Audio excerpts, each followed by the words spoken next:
नमस्कार दोस्तों, मैं अजीत आप सभी का स्वागत करता हूं आज की एक नई वीडियो में। तो आप इस वीडियो को पूरा देखिएगा। चैनल पर नए हैं तो चैनल को सब्सक्राइब कर लीजिए। चलिए वीडियो को शुरू करते हैं। इस वीडियो में हम मैथ के इम्पॉर्टेंट क्वेश्चंस जो कि आगामी हर परीक्षा के लिए महत्वपूर्ण हैं उनके ऊपर डिस्कशन करने वाले हैं। इस वीडियो से आपके रेलवे के हर एग्जाम, चाहे वो एनटीपीसी से रिलेटेड एग्जाम हो, SSC GD, RPF and group D, साथ ही जो भी एग्जाम जहाँ पे भी मैथ पूछी जाती है सभी एग्जामों की ये प्रैक्टिस सेट है। इसमें हम पी वाई क्यू आधारित क्वेश्चंस को सॉल्व कराते हैं। सो वीडियो को पूरा देखिएगा। चैनल पर नए तो चैनल को सब्सक्राइब कर लीजिए। पहला क्वेश्चन आपके स्क्रीन पे कुछ इस तरीके से, इसमें कह रहा है 24 सेंटीमीटर, 17 सेंटीमीटर और 9 सेंटीमीटर की भुजाओं वाले त्रिभुज का क्षेत्रफल सेंटीमीटर स्क्वायर में ज्ञात कीजिए। देखिए, त्रिभुज का एक त्रिभुज है, उसकी 3 भुजाएं दी गई है। तो हम जो भुजाएं हैं तो ए बराबर 24 सेंटीमीटर, बी बराबर 17 सेंटीमीटर और सी बराबर 9 सेंटीमीटर, ये जो दिया गया है ये भुजाएं हैं। तीनों भुजाओं की डिटेल्स हमको दी गई है, ए, बी और सी। अब देखिए, त्रिभुज का जो क्षेत्रफल होता है, त्रिभुज का क्षेत्रफल, त्रिभुज का क्षेत्रफल, त्रिभुज का क्षेत्रफल इक्वल टू, त्रिभुज के क्षेत्रफल का जो फॉर्मूला होता है रूट यस ब्रैकेट में यस माइनस ए, एस माइनस बी और एस माइनस सी। और अब इसमें यस आप बोलेंगे कि यस क्या है, तो यस का मतलब होता है अर्ध परिमाप। क्योंकि दोस्तों इसका हम सबसे पहले अगर अर्ध परिमाप की बात करें, यस हमको निकालना है, तो अर्ध परिमाप बराबर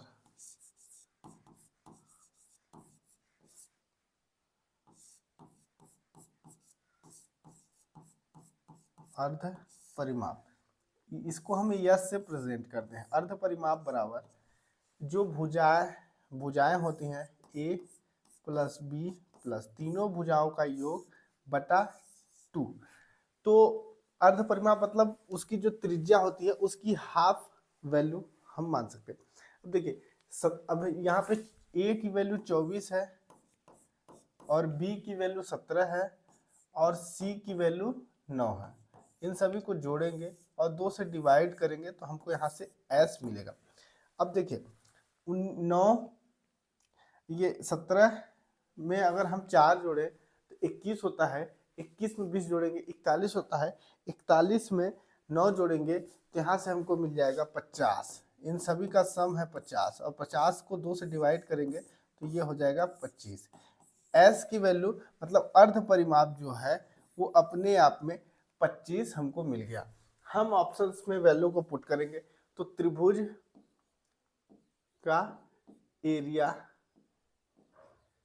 त्रिभुज का एरिया इक्वल टू ब्रैकेट का यस की जगह पे हम 25% रखेंगे, 25 और फिर 25 में माइनस ए मतलब 24, फिर ब्रैकेट क्लोज 25 माइनस 17 ब्रैकेट बंद, फिर इधर 25 माइनस 9।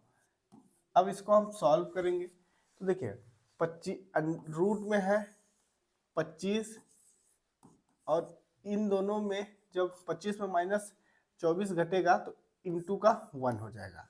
ठीक, फिर ये इंटू, क्योंकि ये इंटू हो जाएगा तो 17 3 20 20 5 28 होता है, तो मतलब यहाँ से हमको 8 मिल गया।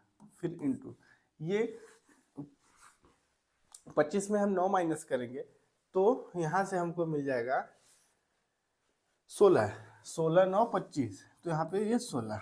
अब हम अगर इसको इंटू कर दें तो ये रूट में, ठीक है, 25 एकम 25 मतलब इसको हम 5 × 5 के फॉर्म में टोर्स मतलब इसका वर्गमूल कर सकें इंटू 8, 2 दूना 4 दूना 8 इंटू 4 इंटू 4। अब देखिए यहाँ पे 2 5 है तो 1 5 बाहर आ जाएगा, यहाँ पे 3 2 है तो 1 2 बाहर आ जाएगा, और यहाँ पे 2 4 है तो 1 4 बाहर आ जाएगा, और रूट में बचेगा अंदर में 2, क्योंकि यहाँ पे 3 2 है तो 2 ही 2 बाहर हो जाएगा। तो 5 दूना 10, 10 चौको 40, 40 रूट 2, ये इसका क्षेत्रफल। तो 40 रूट 2 का मतलब है ऑप्शन नंबर 3। ये क्वेश्चन इस तरीके से आप सॉल्व कर सकते हैं। अगला क्वेश्चन कह रहा है किसी देश की प्रारंभिक जनसंख्या 1,87,500 है। टोटल जो पॉपुलेशन है किसी कंट्री की टोटल पॉपुलेशन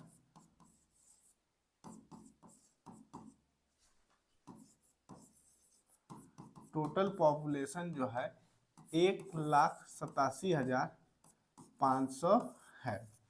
1,87,000 में जो जन्म, अब देखिए टोटल तो 1,87,000 हैं, मतलब अभी जो करंट में है 1,87,000, लेकिन उसी साल जो जन्म हुआ लोगों का वो टोटल पॉपुलेशन का 13% हुआ, और जो मृत्यु जो हुई वो 9% हुई। तो हमको उस देश की 2 साल की बाद की जनसंख्या को काउंट करना है। अब यहाँ पे हम कैसे करेंगे, सबसे पहले वो जानते हैं। तो सबसे फर्स्ट ऑफ, अगर हम 1,87,000 जो टोटल पॉपुलेशन है 1,87,500, 1,87,000 का हम 13% निकालेंगे, इसमें क्या होगा कि ये हमको पता चल जाएगा कि एक साल में जो 13% लोग जन्म हुआ है, जिन 13% का वो कितनी संख्या है। तो अगर हम बात करें तो ये 2 जीरो से 2 जीरो कट जाएगा, और 1,00,000 अब 1875 का गुणा हम 13 में करेंगे, तो 1875 गुणे 13 अगर हम कर दें तो हमको मिलेगा 24,375। तो इसका जब इंटू करेंगे तो 24,375 ये जन्म हुआ है एक साल में। तो जन्म एक साल में 24,375 लोगों का हुआ है एक साल में। अब हम उसी साल की मृत्यु दर निकाल लेते हैं। मृत्यु की बात कह रहा है, मृत्यु इक्वल टू, तो 1,87,500 गुणे हम 9 कर देंगे, परसेंटेज से ये परसेंटेज के 2 जीरो कटेंगे, 18,75 गुणे हम 9 करेंगे। 1875 गुणे जब अगर हम 9 करेंगे तो 16,875 हमको यहाँ से मिल जाएगा। 16,875 ये मृत्यु दर है। अब ये मृत्यु दर और जन्म दर का क्या फॉर्मूला ये देखिए टोटल 1,87,500 लोग जनसंख्या थी, उसका 13% लोगों का जन्म हुआ, तो वो 13% मतलब 24,375 है, और मृत्यु 9% हुई। तो यहाँ पे हम अगर देखें तो ओवरऑल 16,875 लोगों की मृत्यु है। यहीं से अगर हम डिफरेंट ले लें, या यहाँ से भी अगर हम डिफरेंट ले लेंगे, 9 4 13, 4% जनसंख्या तो इंक्रीज होगी ही। और अगर यहाँ से हम डिफरेंट लें तो अगर आप देखिएगा 24,375 माइनस कर दीजिए 16,875 में, ये जीरो हो जाएगा, ये जीरो हो जाएगा। 13 में से अगर 8 हम माइनस करेंगे तो 8 5 13 होता है, यहाँ पे 5 मिल जाएगा और ये 3 हो जाएगा। 13 में से 6 जाएगा तो 7 बचेगा। 7500 यहाँ पे डिफरेंट देखने को मिला, और ये एक साल का है, एक साल का। इसका हम 2 कर देंगे तो ये 0 0, 5 दूना 10 की शून्य, हासिल का है 1, 7 दूना 14, 1 15,000। 1,87,500 में हम इसको ऐड ऑन कर लेंगे। 1,87,500 में हम प्लस कर देंगे 15,000 लोगों को। तो ये जब हम प्लस कर देंगे तो 5 7 4 11 और 7 5 12 की 2, हासिल का आया 1 8 1 9 1 10, 2,25,100 इस क्वेश्चन का राइट आंसर हो जाएगा, क्योंकि यहाँ पे इस क्वेश्चन का right answer option number third होगा, सॉरी, ये एरर टाइपिंग है। तो इस तरीके से आप इसको सॉल्व कर सकते हैं, या डिफरेंट को भी लेके आप सॉल्व कर सकते हैं, क्योंकि 4% का इंक्रीज एक साल में हुआ, तो 8% आप अगर निकाल देंगे, 8% इसका निकाल देंगे तो भी आंसर आ जाएगा।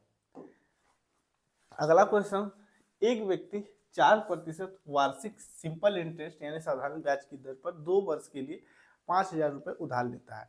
वह तुरंत इसे दूसरे व्यक्ति को 25.25 डिवाइडेड बाई 4% वार्षिक दर से 2 वर्ष के लिए उधार दे देता है। इस लेन देन में उसके लाभ की गणना करना है। देखिए, अगर ROI की बात करें, ROI रेट ऑफ इंटरेस्ट जो जिसपे वो उधार लिया तो वो 4% है। और टाइम की अगर हम बात करें, टाइम ड्यूरेशन की, तो वो है 2 ईयर। ये SI के सिंपल इंटरेस्ट की, ठीक है। और प्रिंसिपल अमाउंट जो है, प्रिंसिपल जो अमाउंट है वो 5,000 है। अगर हम बात करें इस क्वेश्चन की, तो 2 साल का ROI सिंपल इंटरेस्ट है, 4 × 2 हो जाएगा, तो यहाँ से हो जाएगा 8%। तो 5,000 का हम 8% अगर निकाल देंगे तो ये 0 से 0 कट गया, 8×8=40, 400 रुपये ब्याज बनेगा 2 साल का 5,000 रुपये का। और वही, अब चूंकि देखिए क्या है कि 5,000 रुपये उधार ली गई और 400 रुपये 2 साल का ब्याज बना, तो टोटल अमाउंट हमारा बन गया 5,400। मतलब वो व्यक्ति जो उधार लिया तो उसको 2 साल में 5,400 रुपये रिटर्न करना है। अब हम क्या बात, अगर हम बात करें 25.25 डिवाइडेड बाई 4 के, तो उसके द्वारा क्या किया गया कि 25 डिवाइडेड बाई 4% की ROI पे, रेट ऑफ इंटरेस्ट पर किसी दूसरे व्यक्ति को तुरंत उधार दे दिया गया है, सेम 2 साल के लिए।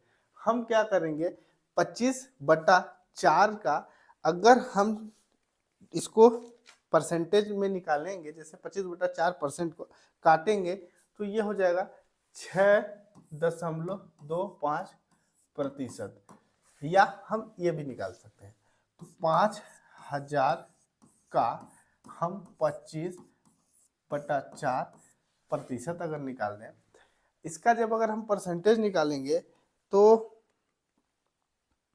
हम, चूंकि ये परसेंट निकालना है तो हम यहाँ पे परसेंटेज लगाएंगे, इस 2% से ये 2 0 कट जाएगा, और 50/25/4 हो जाएगा, ठीक। जब हम इस पूरे इक्वेशन को सॉल्व करेंगे काट करके, तो यहाँ से हमको मिल जाएगा 312.5। इसको, ये पूरा पॉइंट में आ जाएगा 312.5, ये 1 साल का हो गया। अब इसको जब हम 2 से इंटू कर देंगे, क्योंकि 2 साल का निकालना है, तो 0 रिमेनिंग 1, 2 दूना 4, 1 5, 2 6, 625 रुपये हमको देखने को मिला। अब चूंकि देखिए व्यक्ति के द्वारा 5400 रुपये, मतलब 5,000 उधार लिया गया और 5400 रुपये उसको देना है किसी व्यक्ति को। अब उसके द्वारा वही उसी पैसे को दूसरे व्यक्ति को दे दिया गया, तो उसको वहां से कितना मिला, 5,000 रुपये उधार दिया और 625 रुपये उसको इंटरेस्ट मिला। इसको अगर आप जोड़ दें तो 5625 रुपये उसको मिला।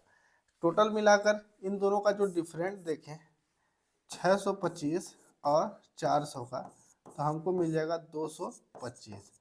यही इस क्वेश्चन का राइट आंसर है। 225 का मतलब ऑप्शन नंबर फर्स्ट इस क्वेश्चन का राइट आंसर है।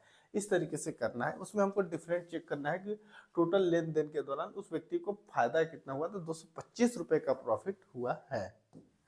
अगला क्वेश्चन ए, बी और सी एक कार्य को क्रमशः 8, 10, 12 दिन में पूरा कर सकते हैं। हम यहाँ पे क्या करेंगे, देखिए ए, बी और सी, इन तीनों को हम,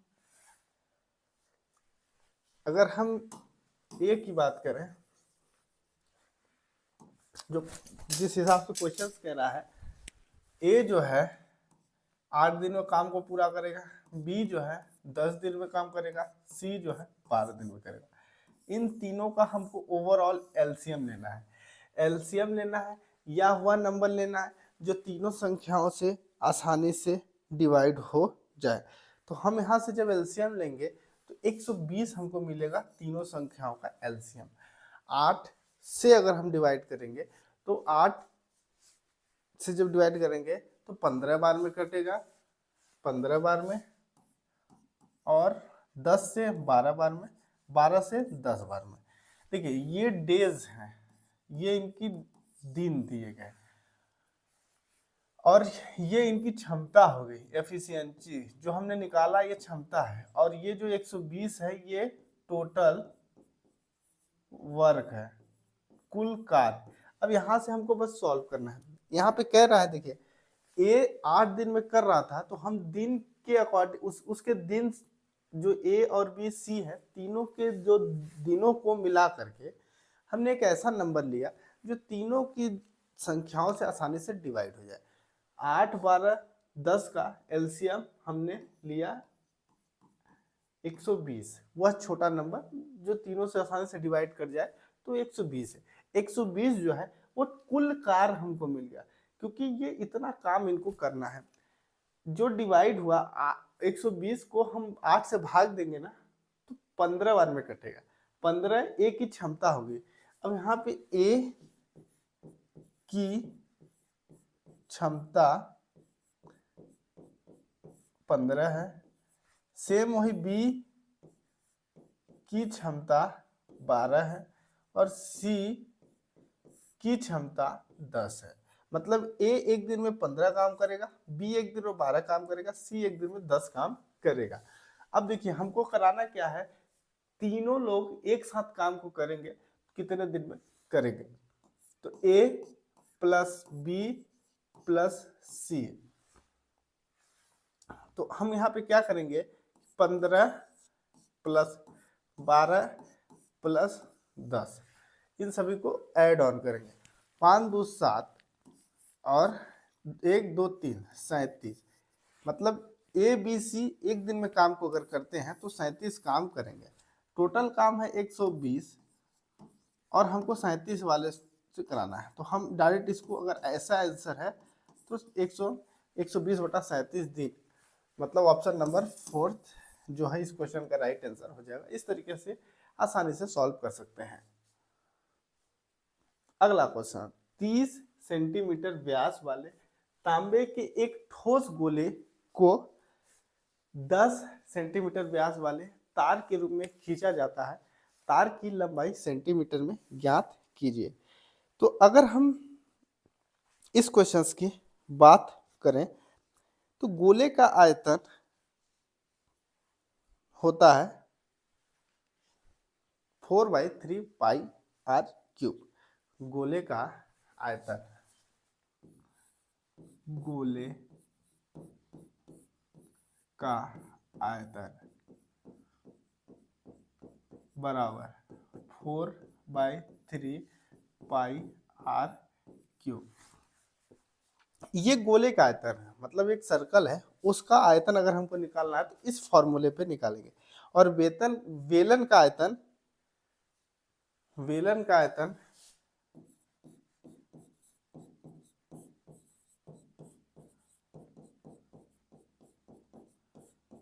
पाई आर स्क्वायर एच, हाइट हमको होगा। अब देखिए गोले की त्रिज्या, देखिए व्यास हमको मिला है, व्यास दिया गया है 30 सेंटीमीटर, तो त्रिज्या जो होती है, त्रिज्या जो होती है वो व्यास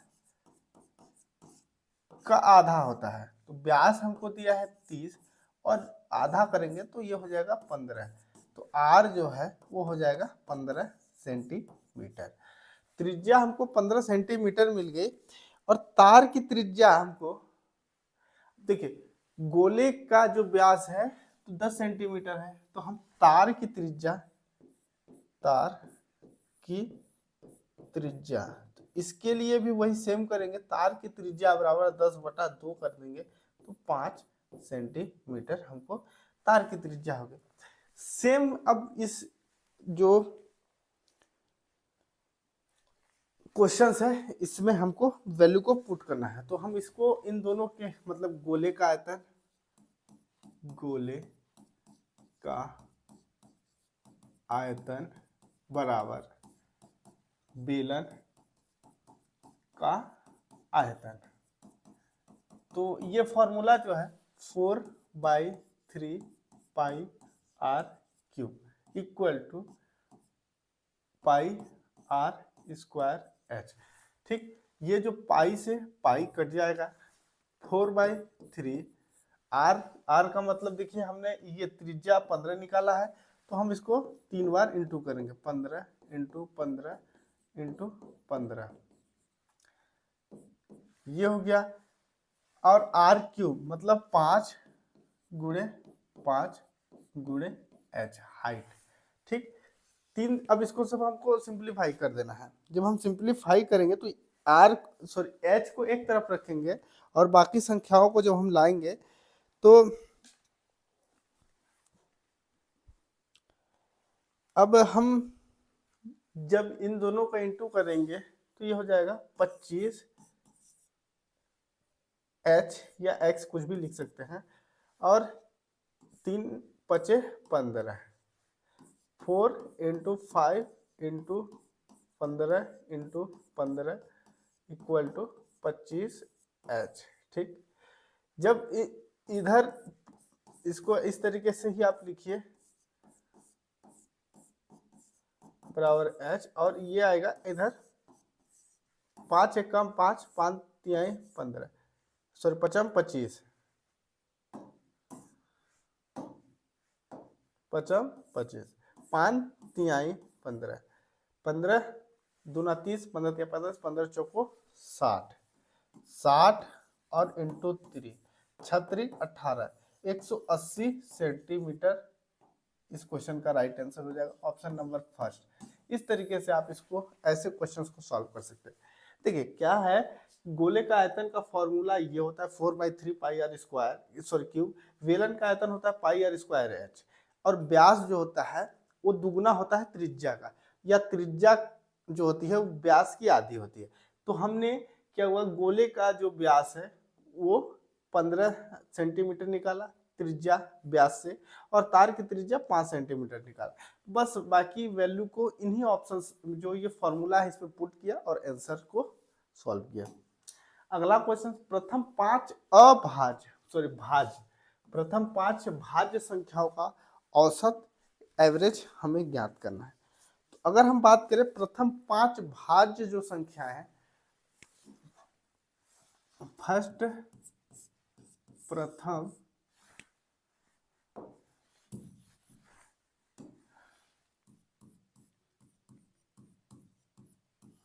5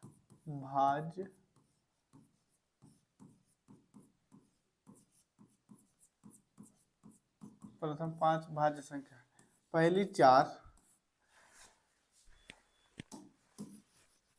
तो हम पहला 4 मान लेंगे, फिर दूसरा 6, तीसरा 8, चौथा 9 और पांचवा 10।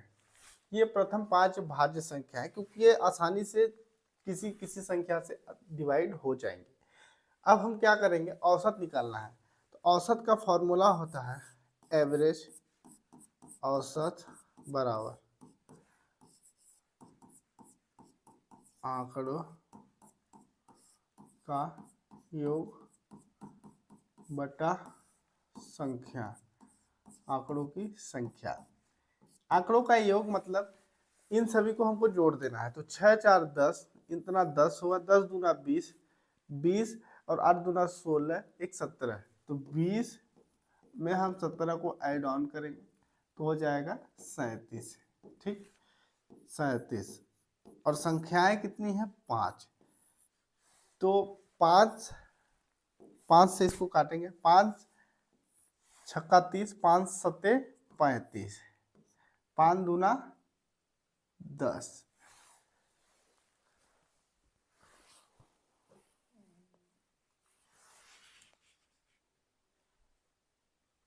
सॉरी 5 चौको 20, यहाँ पे 2 रिमेनिंग बचेगा, तो 7.4 ऑप्शन नंबर सेकेंड इस क्वेश्चन का राइट आंसर है। देन अगला क्वेश्चन, 18 मीटर और 24 मीटर लंबी या लंबे दो तारों को बराबर लंबाई के टुकड़ों में काटा जाना है, प्रत्येक टुकड़े की अधिकतम लंबाई ज्ञात करनी है। हम क्या करेंगे, देखिए सबसे पहले 18 और 24 का हम या तो HCF ले लेते हैं, हाईएस्ट कॉमन फैक्टर, या इनको उस टुकड़े में बांट लेते हैं। जैसे देखिए 18 को हम 2 गुणे 3 गुणे 3 कर सकते हैं, 6 2 3 6 6 18 हो जाएगा। और 24 को 2 2 दूना 4 2 दूना 4 दूना 8 त्रिक 24, ठीक, ये हो गया। अब इसमें से हम क्या करेंगे, जैसे 2 पेयर है, एक 3 इधर का हम ले लेंगे, तो यहाँ से हमको मिल जाएगा एक 3 बाहर, क्योंकि 2 रिपीटेड है, तो एक 3 और एक 2, इन जब दोनों का इंटू करेंगे तो 6 मीटर की अधिकतम लंबाई के टुकड़े हम कर सकते हैं। इस तरीके से आप कर सकते हैं, इनका HCF भी आप लिए होते तो 6 त्रिक 18 को हम 6 से डिवाइड करेंगे ना तो 3 आएगा, और 24 6 का 6 6 12 6 त्रिक 18 6 चौको 24, तो ये मतलब 6 से आसानी से डिवाइड हो जा रहा था, तो ये आ जाता है। मतलब इस तरीके से पेयर में आप तोड़ के कर सकते हैं, या तो आप डायरेक्ट कर सकते हैं, क्योंकि अगर आप इनका देखें 12 से काटेंगे तो ये कट जाएगा, 24 कट जाएगा, 12 18 नहीं कटेगा, 6 से काटेंगे तभी कटेगा, 8 त्रिक 24 होता है लेकिन 18 नहीं कटेगा, 18 से 18 कटेगा लेकिन 24 नहीं कटेगा। इसके हिसाब से 6 इस क्वेश्चन का राइट आंसर है। अगला क्वेश्चन, 2.5 वर्ष की अवधि के लिए 4.5% वार्षिक दर से 2,52,500 राशि कितनी होगी यदि साधारण ब्याज हो। देखिए टाइम इसमें 2.5 ईयर बोला गया। ये सारे एक शिफ्ट के एक एग्जाम में आए हुए क्वेश्चन है दोस्तों। ROI रेट ऑफ इंटरेस्ट की बोल रहा है बात, तो 4.5% पर एनम है।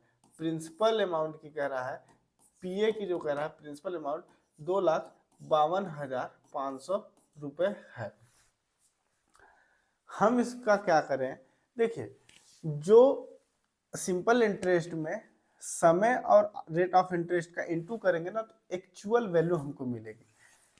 2.5 इंटू 4.5 अगर हम कर रहे हैं तो हमको एक्चुअल रेट ऑफ इंटरेस्ट मिल जाएगा 2.5 साल का। तो 11 पॉइंट, इसका जब इंटू करेंगे तो 11.25 ROI मिलेगा। 2.5 साल का 4.5% की दर से जो रेट ऑफ इंटरेस्ट होगा वो हो जाएगा 11.25%। हम प्रिंसिपल जो अमाउंट है 2,52,500 का इंटू 11.25 डिवाइडेड बाई 100 में करेंगे, ये 0 से 0 कट गया, 25 इंटू 11.25।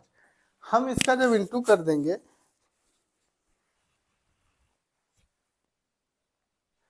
तो जब हम इन दोनों का इंटू करेंगे तो 2,80,906.25 इस क्वेश्चन का राइट आंसर हो जाएगा, ऑप्शन नंबर फर्स्ट। आप इंटू कर लीजिएगा, यही इस क्वेश्चन का राइट आंसर हो जाएगा। इस तरीके से आप कर सकते हैं, क्योंकि देखिए सिंपल इंटरेस्ट की जब बात होती है तो time into ROI equal percentage of interest ये मिलता है। प्रिंसिपल अमाउंट का उतना हमने वैल्यू निकाला और आंसर हमको मिल गया। अगला क्वेश्चन, एक त्रिभुज की अंत त्रिज्या 7 सेंटीमीटर है, इसका क्षेत्रफल 343 सेंटीमीटर स्क्वायर है, तो त्रिभुज का परिमाप ज्ञात करना है। त्रिभुज का परिमाप हमको ज्ञात करना है, तो अंत त्रिज्या बराबर क्षेत्रफल बटा अर्ध परिमाप होता है। ये फॉर्मूला होता है। सबसे पहले फर्स्ट ऑफ त्रिज्या, त्रिज्या मतलब आर, आर हमको दिया गया है 7 सेंटीमीटर और क्षेत्रफल जो दिया गया है, क्षेत्रफल बराबर 243 सेंटीमीटर स्क्वायर। परिमाप हमको ज्ञात करना है, परिमाप बराबर हमको ज्ञात करना है। त्रिभुज का परिमाप, परिमाप त्रिभुज, त्रिभुज का परिमाप इक्वल टू होता है 1 बटा क्षेत्रफल बटा अर्ध परिमाप, क्षेत्रफल बटा अर्ध परिमाप। ठीक, ये होता है फॉर्मूला।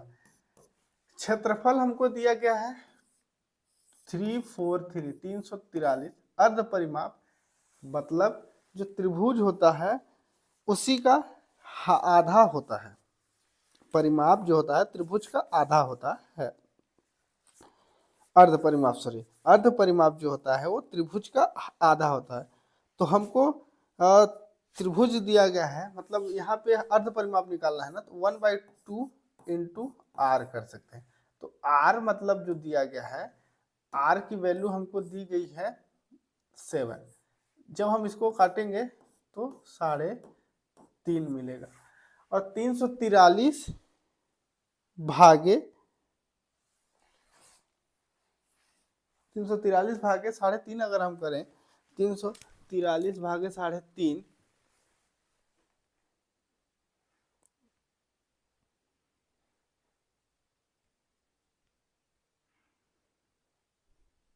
तो 98 मिल जाएगा। इसका जब हम इसको डिवाइड करेंगे तो हमको 98 सेंटीमीटर, मतलब ऑप्शन नंबर 3 मिल जाएगा।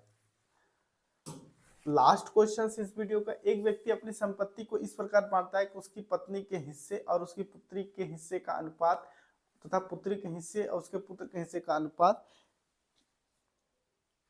1:4 है। तो पत्नी को पुत्री से 6,000 कम मिलते हैं, तो पूरी संपत्ति का मूल्य कितना था ये हमको ज्ञात करना है। देखिए, पत्नी और पुत्री के हिस्से का अनुपात 1:4 है और पत्नी के हिस्से बेटे के हिस्से और बेटी के हिस्से के बीच का अनुपात 1:4। देखिए, पत्नी और पुत्री का जो रेशो है वो 1:4 है। ठीक, पत्नी और पुत्री का 1:4 है। पुत्री और पुत्र के हिस्से का, पुत्री और पुत्र के हिस्से का रेशो 1:4 है। अब हमें इसका इंटू कर देंगे, देखिए अनुपात बनाएंगे तो तिर्यक गुणा करके, तो 1:1 का 1 में इंटू हुआ, फिर इधर इस 1 का इसमें इंटू हुआ तो 4 और इन दोनों का इंटू हुआ तो 16। ये हमको मिल गया किसका, पत्नी पुत्री और बेटे के का रेशो हमको इतना मिला। माना कि पत्नी का हिस्सा 100 रुपये है, बेटी का हिस्सा, क्योंकि देखिए इन्हीं को माना जो वाइफ है या पत्नी